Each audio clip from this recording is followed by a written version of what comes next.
Jati dan asal-usul nama Serang, Banten. Pada abad ke-15, di tengah keheningan kota suci Makkah Al-Mukarramah, dunia menyambut kelahiran seorang anak luar biasa yang diberi nama Syarif Hidayatullah. Ia adalah putra dari Said Abdullah Umdatuddin, seorang keturunan ke-17 Rasulullah yang berasal dari Mesir dan bergelar Sultan Maulana Muhammad. Ibunya, Nyai Rara Santang, adalah putri dari Sri Baduga Maharaja Prabu Siliwangi, penguasa kerajaan Pajajaran. Setelah memeluk Islam, Nyai Rara Santang berganti nama menjadi Syarifah Mudaim. Dibesarkan dalam lingkungan yang religius, Syarif Hidayatullah mewarisi semangat keagamaan yang kuat dan dedikasi untuk menyebarkan ajaran Islam dari kedua orang tuanya. Ketika beranjak dewasa, Syarif Hidayatullah memutuskan untuk kembali ke Makkah dan belajar agama Islam dari ulama-ulama terkemuka di sana. Setelah menyelesaikan studinya, Syarif Hidayatullah merasa terpanggil untuk berkelana ke Nusantara dengan misi untuk menyebarkan ajaran Islam. Syarif Hidayatullah, yang lebih dikenal dengan nama Sunan Gunung Jati, berperan besar dalam penyebaran agama Islam di Tanah Jawa, khususnya di Cirebon. Ia juga dikenal sebagai seorang yang ahli dalam pendidikan dan strategi. Disebut sebagai Sunan Gunung Jati karena beliau dimakamkan di Bukit Gunung Jati. Sunan Gunung Jati melakukan tugas dakwah menyebarkan agama Islam ke berbagai lapisan masyarakat dengan dukungan personel dan dukungan aspek organisasi kelompok Forum Wali Songo.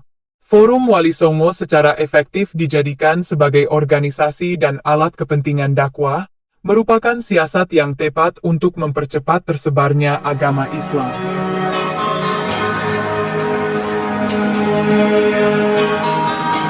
Pada tahun 1470 Masehi, Sunan Gunung Jati tiba di Cirebon, sebuah kota yang terletak di pantai utara Pulau Jawa. Ia datang ke Cirebon dengan misi untuk menyebarkan ajaran Islam. Dalam perjalanannya, Sunan Gunung Jati mendapatkan dukungan dari Kesultanan Demak dan Pangeran Cakrabuana. Kesultanan Demak adalah salah satu kerajaan Islam pertama di Jawa, sedangkan Pangeran Cakrabuana adalah pendiri Cirebon. Pada tahun 1479, dengan dukungan tersebut, Sunan Gunung Jati dinobatkan menjadi Tumenggung Cirebon kedua dengan gelar Maulana Jati. Sebagai Tumenggung, Sunan Gunung Jati memiliki peran penting dalam pemerintahan dan pengembangan Cirebon. Ia berkontribusi dalam pembangunan infrastruktur dan penyebaran ajaran Islam di wilayah tersebut. Selama masa pemerintahannya, Sunan Gunung Jati juga menikahi seorang syarifah bernama Nyai Ageng Tepasari. Nyai Ageng Tepasari adalah putri dari Ki Gede Tepasana Lumajang. Pernikahan ini tidak hanya menguatkan posisi Sunan Gunung Jati sebagai pemimpin, tetapi juga membantu dalam penyebaran Islam, karena Nyai Ageng Tepasari berasal dari keluarga yang memiliki pengaruh besar.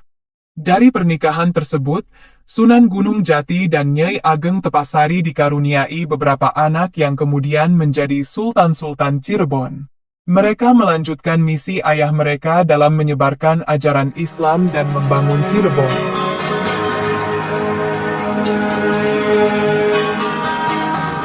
Dalam perjalanan dakwahnya untuk menyebarkan agama Islam, Sunan Gunung Jati melakukan perjalanan yang panjang dan melewati berbagai daerah. Salah satu daerah yang dilewati adalah Banten. Banten adalah sebuah wilayah yang kaya dengan persawahan yang luas dan subur. Sawah-sawah tersebut menjadi sumber kehidupan bagi masyarakat setempat dan menjadi simbol kesuburan tanah Banten. Ketika Sunan Gunung Jati melewati persawahan tersebut, ia terpesona oleh keindahan dan kesuburan sawah. Melihat pemandangan tersebut, spontan ia meneriakkan kata, "Serang." Kata "serang" dalam bahasa Sunda berarti sawah. Ini adalah ungkapan kekaguman dan penghargaan Sunan Gunung Jati terhadap keindahan dan kesuburan tanah Banten. Sejak itu, daerah tersebut dikenal dengan nama Serang. Nama ini bukan hanya merepresentasikan sawah yang subur, tetapi juga menjadi simbol kekayaan dan potensi daerah tersebut. Nama Serang menjadi identitas daerah tersebut dan menjadi bagian dari sejarah dan budaya masyarakat Banten. Hingga saat ini, nama Serang masih digunakan dan menjadi nama Kabupaten Serang. Meski kini terbelah menjadi dua daerah yakni kabupaten dan kota, namun Serang seringkali disebut sebagai daerah yang melekat dengan Banten. Nama Serang menjadi bukti sejarah perjalanan Sunan Gunung Jati dalam menyebarkan agama Islam dan menjadi simbol kekayaan dan kesuburan tanah Banten. Setelah Sunan Gunung Jati menamai daerah tersebut, Serang, wilayah tersebut berkembang menjadi wilayah persawahan yang subur pada masa Kesultanan Banten. Kesultanan Banten adalah sebuah kerajaan Islam yang didirikan pada abad ke-16 dan berpusat di Banten, sebuah kota pelabuhan di pantai barat Laut Jawa.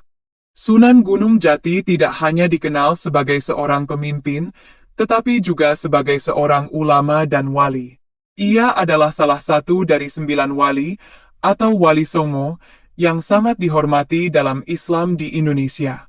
Sunan Gunung Jati dikenal karena kebijaksanaannya, keberaniannya, dan dedikasinya dalam menyebarkan ajaran Islam. Hingga saat ini, Sunan Gunung Jati masih diingat dan dihormati oleh masyarakat Cirebon dan Indonesia pada umumnya. Makamnya, yang terletak di Gunung Jati, menjadi tempat ziarah yang sering dikunjungi.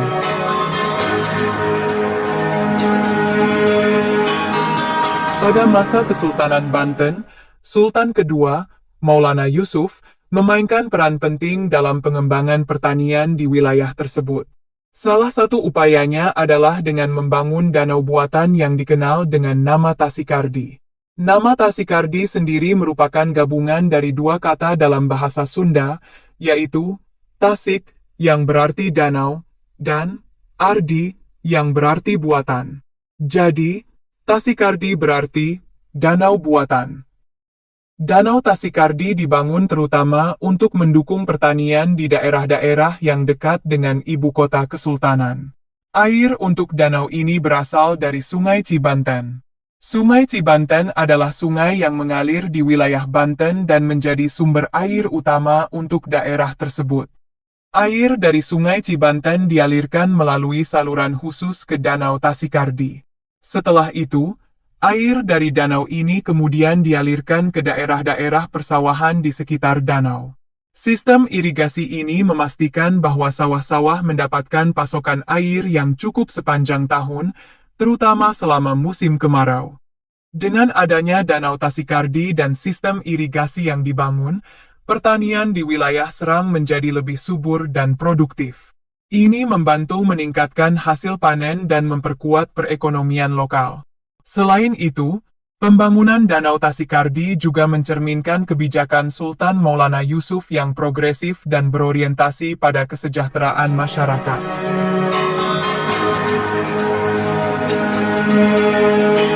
Setelah berabad-abad menjadi area persawahan yang subur, Serang, yang dikenal sebagai sentra penanaman padi pada masa Kesultanan Banten, mengalami perubahan besar pada masa pemerintahan Gubernur Jenderal Belanda, Herman Williams Daendels.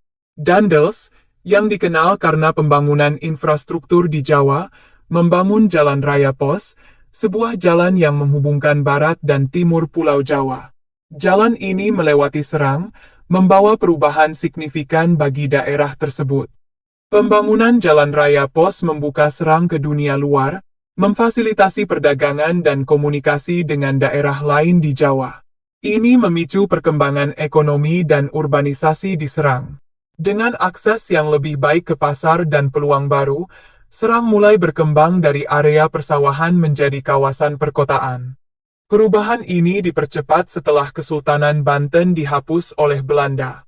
Pada masa itu, Belanda mengambil alih kontrol penuh atas Banten dan memasukkan wilayah tersebut ke dalam Hindia Belanda. Serang, sebagai pusat geografis dan ekonomi Banten, menjadi fokus utama pembangunan dan modernisasi oleh Belanda. Hingga saat ini, nama Serang masih digunakan dan menjadi nama Kabupaten Serang. Meski kini terbelah menjadi dua daerah yakni kabupaten dan kota, namun Serang seringkali disebut sebagai daerah yang melekat dengan Banten. Sebagai pusat administratif dan ekonomi Provinsi Banten, Serang telah berkembang menjadi kota yang modern dan maju. Namun, meski telah mengalami banyak perubahan, Serang tidak pernah melupakan akarnya. Sejarahnya sebagai sentra penanaman padi dan peran pentingnya dalam penyebaran Islam di Jawa Barat tetap menjadi bagian integral dari identitas dan warisan budaya Serang. Demikianlah kisah Serang, sebuah kisah tentang transformasi, adaptasi, dan pertumbuhan, yang tercermin dalam perjalanan sejarahnya dari sawah subur menjadi kota yang maju. Demikianlah kisah legenda Sunan Gunung Jati dan asal-usul nama Serang. Sebuah kisah yang menggambarkan perjalanan sejarah dan transformasi sebuah wilayah dari sawah subur menjadi kawasan perkotaan yang maju. Kisah ini menjadi bukti bahwa setiap nama tempat memiliki cerita dan sejarah yang mendalam di baliknya. Segala kebenaran detailnya kita kembalikan kepada Allah, Tuhan pemilik kisah kehidupan.